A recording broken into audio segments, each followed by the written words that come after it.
Assalamualaikum warahmatullahi wabarakatuh.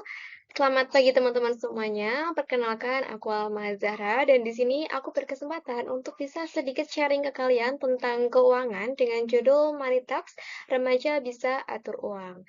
Nah, tapi sebelum masuk ke materi utama, aku pengen tanya nih ke teman-teman, kira-kira di sini ada nggak sih yang udah mulai aware tentang keuangan? Boleh raise hand. Wah, ternyata udah cukup banyak ya. Nah, ini tuh patut untuk diapresiasi teman-teman karena kalian ini sangat keren, udah mau peduli tentang keuangan kalian. Oke, kita langsung aja masuk ke materinya. Nah, di sini kita dihadapkan yang pertama kali dengan yang namanya problem, teman-teman. Jadi di sini ada beberapa masalah yang harus kita perhatikan yang nanti akan melatar belakangi kenapa sih kita tuh penting untuk yang namanya mengelola keuangan, untuk bisa tahu keuangan gitu. Nah, jadi di sini yang pertama adalah adanya fakta mengenai tingkat literasi keuangan di Indonesia yang ternyata ada kesenjangan di antara pedesaan dan juga perkotaan.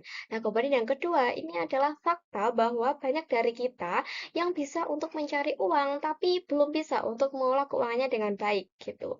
Kemudian yang ketiga adalah fenomena cicilan gaya hidup, di mana kita itu biasanya mengambilkan uang secara tiba-tiba untuk membeli sesuatu yang hanya sekedar memenuhi gengsi kita gitu teman-teman. Nah yang keempat itu adalah tidak adanya pendidikan finansial sejak dini, khususnya pada saat kita sekolah gitu. Nah, jadi dari empat problem tersebut dapat disimpulkan bahwa ternyata banyak orang itu yang bisa menghasilkan uang, tapi belum bisa untuk mengolahnya dengan baik nih, teman-teman. Nah, jadi nggak peduli berapapun besar penghasilan seseorang, itu dia pasti akan berpotensi ataupun mengalami yang namanya krisis keuangan. Karena krisis keuangan itu tidak memandang siapapun, teman-teman. Nah, jadi penting nih bagi kita untuk bisa mampu untuk mengelola keuangan kita. Solusinya apa? Solusinya itu bisa dilakukan dengan pengelolaan keuangan melalui prioritas kita dengan berdasarkan financial planning atau piramida keuangan seperti gambar yang ada di sebelah kanan. Nah, apa sih financial planning atau piramida keuangan, teman-teman? Nah, jadi piramida keuangan itu sendiri itu adalah sebuah gambaran dari tahapan-tahapan prioritas dalam perencanaan keuangan pribadi. Dan, jadi dengan adanya piramida keuangan, kita tuh bisa tahu keuangan kita tuh sebenarnya ada di tingkat yang mana sih? Kira-kira apa sih yang harus dipenuhi dulu gitu. Nah, dengan adanya piramida keuangan, itu kita juga bisa tahu nih prioritas keuangan kita itu secara jelas, kemudian kita bisa mempunyai fondasi keuangan yang kuat dan juga ketahanan finansial serta kita bisa mencapai nih tujuan keuangan kita. Misalkan kita pengen liburan, kita pengen mempersiapkan dana pendidikan anak, dan juga dengan hal ini itu bisa menghindarkan kita dari kesalahan umum, misalkan kesalahan umum saat kita berinvestasi gitu. Nah, masuk yang pertama itu adalah keamanan keuangan ataupun perlindungan. Dengan tujuan itu adalah menjaga keamanan keuangan. Di sini ada tiga, yaitu yang pertama adalah dana darurat. Dana darurat itu adalah sejumlah dana yang disisihkan untuk menghadapi situasi-situasi yang darurat ataupun tidak terduga. Misalkan ada gelombang PHK, ada kecelakaan, ada sakit, dan lain sebagainya. Nah, yang kedua ini adalah dilakukan dengan penghindaran utang yang sifatnya itu tidak produktif. Kayak misalkan kita hutang hanya untuk beli motor, kita hutang hanya untuk beli baju, beli iPhone, dan sebagainya. Nah, yang ketiga itu bisa dilakukan dengan yang namanya literasi keuangan. Itu bisa dilakukan dengan banyak cara. Yang pertama bisa dengan budgeting 50-30-20, bisa dengan mempunyai skala prioritas kebutuhan kita, kemudian bisa dilakukan dengan investasi dan juga pencatatan pengeluaran sederhana melalui aplikasi yang ada di handphone kita. Nah, kemudian yang kedua ini adalah manajemen risiko. Tujuannya adalah mengelola resiko-resiko yang sifatnya itu adalah tidak terduga. Bisa dengan membeli asuransi. Nah, asuransi di sini ada tiga, yaitu yang pertama adalah asuransi jiwa, fokusnya untuk proteksi kematian. Yang kedua ada asuransi kesehatan, fokusnya untuk biaya medis. Dan yang ketiga ada asuransi aset, yang fokusnya ini adalah properti ataupun kendaraan. Sehingga dengan adanya asuransi, kita tuh bisa untuk setidaknya itu siap untuk menghadapi resiko-resiko yang nggak terduga kayak misalkan kemarin ada tiba-tiba banjir di Sumatera, ada tiba-tiba bencana alam seperti tanah longsor, ataupun ada COVID-19 seperti di tahun 2020 gitu. Nah, yang kedua, memasuki stage yang kedua, setelah kebutuhan dasar tadi terpenuhi, itu adalah kenyamanan keuangan. Tujuannya apa? Tujuannya ini adalah untuk mempersiapkan tujuan keuangan kita, seperti kita tuh pengen untuk bisa kuliah di luar negeri, kita pengen liburan di luar negeri, kita pengen mempersiapkan pendidikan anak kita di masa depan. Nah, itu bisa dilakukan dengan yang namanya investasi. Nah, investasi itu sendiri ada tiga, yaitu yang pertama ada investasi konvensional, itu ada tabungan dan juga deposito. Ada investasi pasar modal, ada tiga, ada reksadana, saham, dan juga obligasi. Kemudian yang ketiga ada investasi produk real, itu ada emas dan juga properti. Masing-masing mempunyai resiko, return, dan juga tingkat likuiditas yang berbeda, tergantung dari tingkat keuangan kita itu udah ada di posisi yang mana, gitu.